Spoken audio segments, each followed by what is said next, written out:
Eu estou aqui dentro da academia com um pé, com outro pé eu estou no movimento social. Se o movimento social chamar, a gente está lá.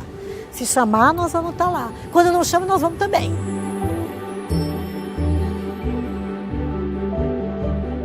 Sou militante há muitos anos, desde que eu era adolescente. Comecei no grupo de jovens, num bairro, na região periférica de Curitiba. Sou filha da classe trabalhadora, então fui preparada para o trabalho, né, como acontece com todos os filhos e filhas da classe trabalhadora. Então eu participei das minhas horas vagas de grupos de jovens. E o grupo que fazia parte do meu bairro se chamava Shalom e tinha muita gente vinculada ao que nós chamamos de Teologia da Libertação. No bairro nós não tínhamos associação de moradores, no bairro nós não tínhamos saneamento, no bairro nós não tínhamos ruas asfaltadas, no bairro nós não tínhamos posto de saúde, no bairro nós não tínhamos creche para as crianças. Então nós fazíamos a leitura daquilo, da vida, né? O que é, por exemplo, João 10:10, o que é ter vida e vida em abundância? Como era possível vida se não tinha isso, não tinha aquilo? Então o nosso grupo de jovens, evidentemente, atuava nessa questão. Então vamos fazer a associação de moradores. Aí nós atuávamos no movimento popular, mas aqui tem um grande número de jovens desempregados, né? Então nós temos que pensar numa pastoral operária. Aí tinha o grupo da pastoral operária, que vocês sabem, né, faz parte da linha 6 da CNBB, que se preocupa com a dimensão do mundo do trabalho. Então nós tínhamos o grupo de jovens, o grupo da pastoral operária, tínhamos a associação de moradores e atuávamos nesse rol, né? Você vê, nós não tínhamos ainda instrumentos da classe trabalhadora construídos posteriormente. Exemplo, a Central Única dos Trabalhadores, exemplo, o Partido dos Trabalhadores, exemplo, a Central dos Movimentos Sociais. Isso foram instrumentos importantes que foram criados posteriormente. Nós estávamos no início. Quando eu estava no grupo de jovens e assim, atuando na questão, nesse início de militância no movimento popular, na Associação de Moradores, eu comecei a me interessar também para a pastoral operária, porque nós tínhamos praça na pastoral operária. Nós nos reuníamos inicialmente, quando eram grupos de jovens e pastoral operária, nas igrejas. Teve também a ditadura militar, eu já não estava tão forte nesse período, no período que eu comecei a militar, mas ainda tinha muitos requisitos e elas foram momentos importantes. Onde é que você se organiza? Onde é que você se reúne? Nesses espaços eclesiais. E eu, no caso da pastoral operária, tinha que reunir com os operários. Onde que os operários estavam? Nem todos eram católicos, nem todos tinham um referencial. Você se reunia na Casa dos Trabalhadores e lá as pessoas iam participando. Era o que a gente chamava trabalho de base, né? Você conhecia o cara antes, falava com o cara, conversava com a pessoa também, né?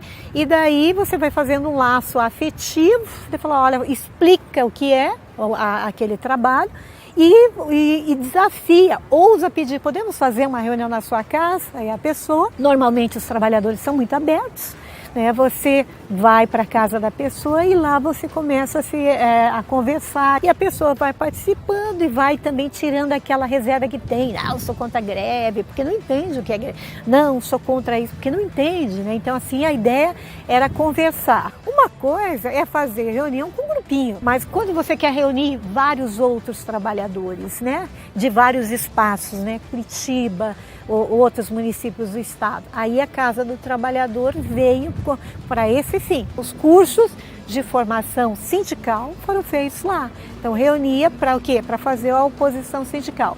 Mais tarde nós tivemos formação do Partido dos Trabalhadores naquela casa. Teve formação só para lideranças do PT, mas teve também formação política aberta a vários outros partidos. Você tinha que ter um espaço de formar lideranças que atuavam na política, que foi o segundo momento, mas era uma participação limitada, precisava de um partido, né? Nesse sentido. Tinha que construir um partido e o partido da classe trabalhadora. Então, quando foi fundado o PT, né? Aí nós tínhamos o núcleo no bairro também. Eu participei muito tempo do núcleo do Pinheirinho. Por muito tempo a Casa do Trabalhador foi a sede do Centro de Pesquisa e Apoio aos Trabalhadores, o CEPAT, do qual eu fiz parte. Participei do MST, criamos o PT, participei do PT. Fui inclusive secretária-geral, secretária de nucleação, secretária do Movimento Popular, fui do CEPAT, fui do Cefúria, coordenei o Cefúria por 7 anos anos e eu fui para a academia, quando inicialmente fui fazer o mestrado ali na UFPR, que tinha coisa que não dava dando conta mais. O que estava acontecendo? Como é que você faz a leitura da realidade? Só a leitura bíblica não estava dando mais. Só Paulo Freire também não estava dando mais. Então você precisava acessar outros pensadores que pudessem iluminar o que estava acontecendo na militância. Veja, era um outro período. Nós estávamos com um projeto neoliberal, em plena ação, enxugamento do Estado, sucateamento. Você queria entender tudo isso. Então nós fomos estudar. Tinha que estudar, porque a gente, só a militância não estava dando conta. E a gente estava se tornando meio militontos. Eu estou aqui dentro da academia com um pé, com outro pé eu estou no movimento social. Nós formamos um monte de gente aqui. A ideia é formar essas pessoas que também vão atuar no movimento social. Mas se não forem no movimento social, que sejam pelo menos excelentes cientistas sociais, excelentes advogados, excelentes professores, que sejam melhores, que tenham essa percepção. Nós temos aqui um núcleo de estudo e pesquisa em gênero, nós temos um núcleo de direitos humanos. Então é uma militância também. E eu não me furto e sei que as pessoas que são ligadas ao movimento social, que estão na academia, não se omite, se o movimento social chamar, a gente está lá. Se chamar, nós vamos estar lá. Quando não chama, nós vamos também. Eu ousaria dizer que nós temos sim um núcleo de resistência militante dentro das universidades. Né? Talvez não reconhecido, mas que estão dentro das universidades. Nessa altura do campeonato da minha vida, eu comecei a perceber que havia uma injustiça muito grande com relação às mulheres na militância. Então não é só discutir a questão modo de produção. Você discutir isso, como é que você explica que dentro da mesma classe trabalhadora você tem um trabalhador explorado que explora uma mulher?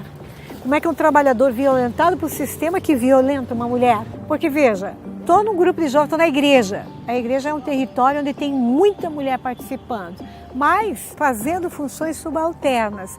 Então elas arrumam a sala, elas limpam a sala, elas organizam a sala, mas para falar sempre o homem. A mulher fala, mas fala sempre no privado, né? E a gente sentia isso. Na igreja, as mulheres cidadãs de segunda categoria. Até hoje, nós não conseguimos celebrar a Miss, não podemos ser eleita papisa, nós não podemos desempenhar funções mais interessantes. As universidades, vai ver aqui na PUC, o curso de teologia. Quantas mulheres nós temos lá? Temos mulheres, claro que temos. Essa entrada das mulheres foi meio que botar o pé na porta, para abrir e botar o pé para não deixar fechar.